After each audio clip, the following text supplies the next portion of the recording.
Assalamualaikum, kami grup 1 dari kelas HM112 ingin membentangkan tentang pengurusan pelancongan dan pemakanan dari segi Islam. Grup kami telah memilih bagi pelancongan ialah Hotel The Majestic Melaka dan dari segi makanan kami memilih smoked duck salad. Hai, nama saya Nur Ani Zahirah binti Asy'ari. Nombor pelajar saya 2021017421. Assalamualaikum. Hai, nama saya Nurul Syafiqah binti Osman. Saya daripada kumpulan HM112AB. Nombor matrik saya adalah 2021108099. Assalamualaikum, nama saya Siti Nur Aisyah binti Muhammad Zahidi. Nombor matrik saya 2021111151. Perhotelan. Kami telah memilih Hotel Majestic Melaka. Di bahagian ini, kami akan membincangkan tentang pengenalan hotel, carta organisasi hotel, servis dan pakej yang dijalankan, masalah dan kekangan yang dihadapi, serta kelebihan dan kekurangan urusan takbir. Hotel ini berada di bandaraya yang bersejarah iaitu Melaka dan hotel ini adalah salah satu hotel yang bertaraf 5 bintang. Konsep bagi hotel ini ialah klasik, mewah serta tradisional. Hotel ini juga telah mendapat banyak penganugerahan yang menjadikan lagi hotel ini menjadi lebih terkenal. Hotel ini menawarkan 2 jenis bilik iaitu Deluxe Room dan Majestic Suite and Tranquillia Suite. Seterusnya, saya akan membentangkan jawatan di The Majestic Melaka. Jawatan yang ada di dalam hotel tersebut adalah CEO, Chief Financial Officer, General Manager, Director of Communication and Marketing dan Director of Commercial Sale. Antara servis dan pakej yang ditawarkan ialah kaunter hadapan yang beroperasi 24 jam, menawarkan bantuan pelancongan dan tiket, menyediakan perkhidmatan kereta bandar dan juga kereta sewa, menyediakan perkhidmatan mendobi dan mempunyai kaki tangan pelbagai bangsa untuk memudahkan pelanggan berkomunikasi, perkhidmatan perkahwinan dan menawarkan servis spa dan tempat makan mewah. Carta alih proses kerja yang dilakukan. Terdapat 5 langkah utama. Yang pertama ialah ketibaan di hotel.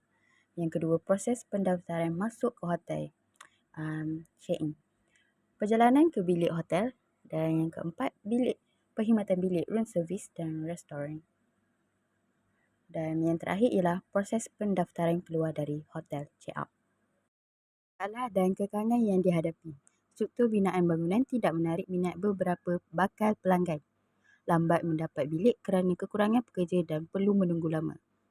Menanggung kerugian yang banyak kerana promosi tiada sambutan.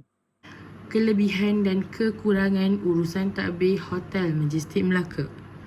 Hotel ini menyediakan ruang solat bagi pekerja yang beragama Islam. Seterusnya, hotel ini sangat prihatin terhadap kesihatan pekerja. Seperti pihak urusan takbir akan membiayai bil klinik ataupun bil hospital terhadap pekerja. Seterusnya, bagi keselamatan pekerja terjamin, pihak Hotel Majestic Melaka telah menyediakan beberapa CCTV yang diletakkan di ruang-ruang tertentu, terutama di ruang yang sedikit gelap, terpenjuru dan senyap. Dengan adanya CCTV yang telah disediakan oleh pihak urusan takbir Hotel Majestic Melaka, ini akan menjadi bahan bukti jika ada apa-apa yang berlaku terhadap pekerja maupun pelanggan Hotel Majestic Melaka.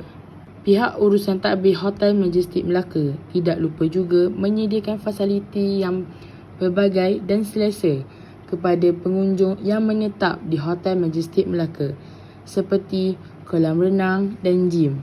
Ia merupakan satu fasiliti yang menarik bagi pengunjung semasa mereka menetap di situ.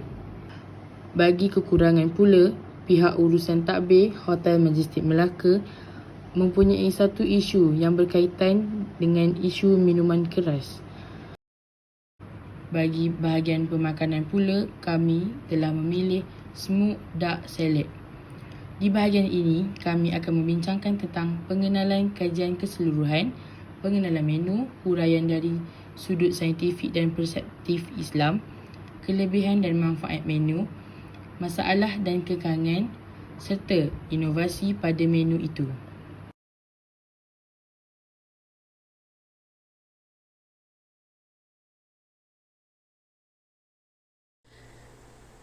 Bergerak kepada tajuk seterusnya adalah pengenalan menu.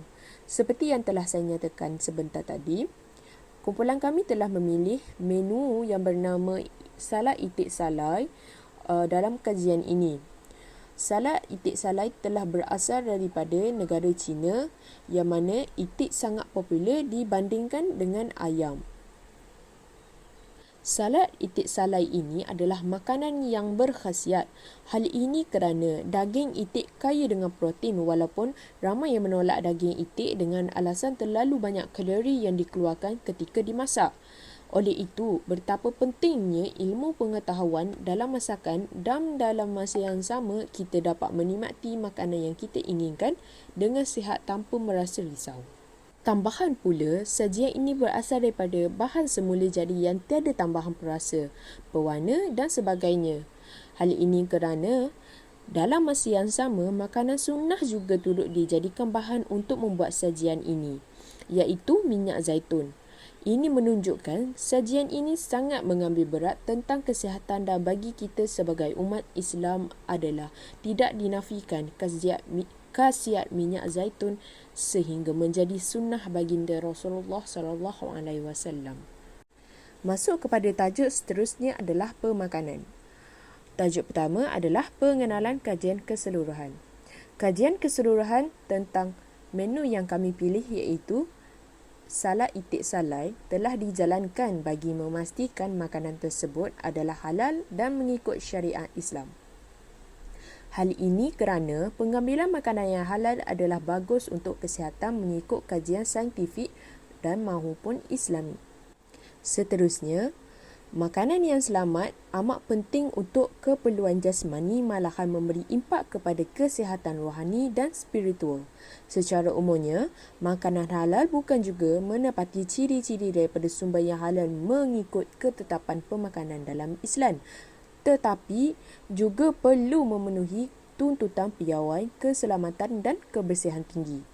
Konsep halalan thayyiban bukan sekadar dilihat sebagai perundangan dalam Islam tetapi ia dianggap sebagai satu gaya hidup yang menepati keperluan dan citarasa semua umat manusia termasuk masyarakat bukan umat Islam.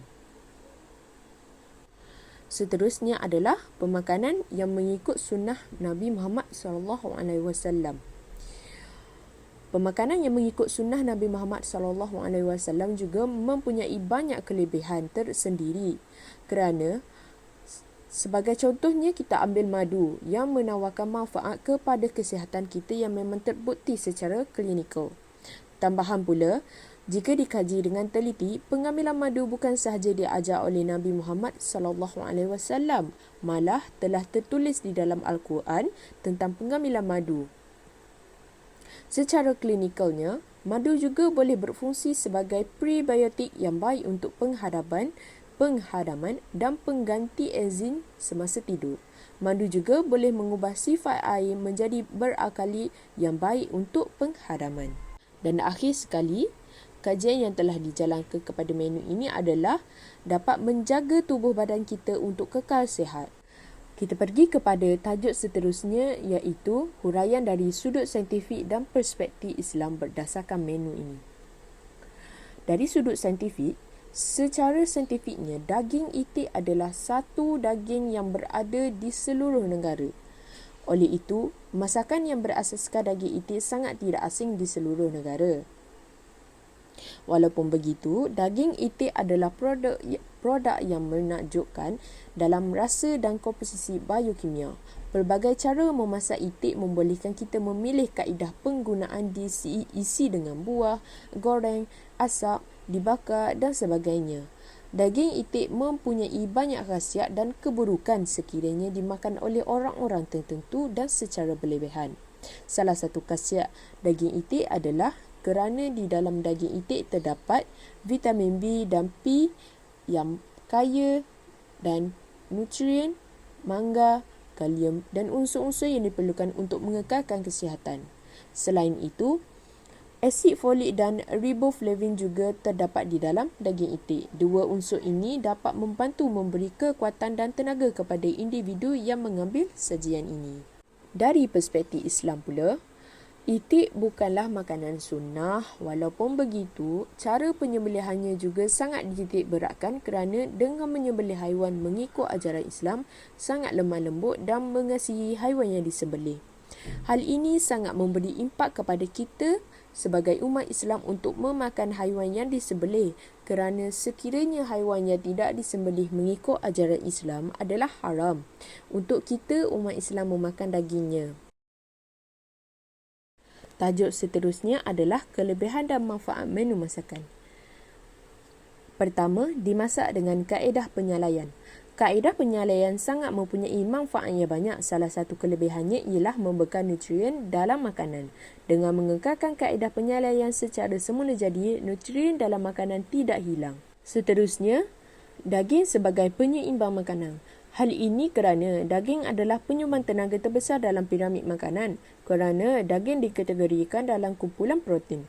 Protein sangat penting kerana ia membantu kanak-kanak dalam tumbesaran dan perkembangan dan memberi penuaan yang sihat untuk kecergasan, tenaga dan kesejahteraan umum yang dipertingkatkan. Dan akhir sekali adalah sayur-sayuran segar sangat bagus untuk pencernaan. Tidak dilupakan bahan yang digunakan untuk membuat itik salai ini menggunakan sayur-sayuran yang segar tanpa bahan tambahan yang diperisakan. Oleh itu, sajian ini sangatlah sihat kerana sayur adalah makanan yang membantu usus untuk mencerna pemakanan dengan lebih lancar. Usus kita akan menjadi lebih sihat kerana kita mengambil lebih banyak sayur dalam sehari. Masalah dan kekangan yang dihadapi. Menu yang disediakan tidak mesra keluarga, makanan tidak menepati cita rasa pelanggan, makanan tidak sesuai untuk semua jenis peringkat umur, makanan tidak mencapai kualiti yang ditetapkan. Inovasi pada menu yang kumpulan kami telah jalankan adalah smoked duck noodle soup atau dalam bahasa Melayunya adalah mi sup itik salai. Inovasi ini memberi sajian yang cukup berat namun boleh dinikmati pada waktu-waktu tertentu. Jika dilihat, sup adalah makanan yang tidak asing di negara Malaysia kerana kebanyakan penduduk Malaysia sangat menyukai makanan yang berkuah dan sup. Menu seterusnya yang kami inovasikan adalah smoked duck aglio olio pasta. Makanan ini tidak berasaskan kuah akan tetapi lebih tertumpu kepada penggunaan makanan sunnah iaitu minyak zaitun. Rasa yang akan diberikan dalam sajian ini bergantung pada penggunaan minyak zaitun kerana dari situ rasa yang asli akan terhasil.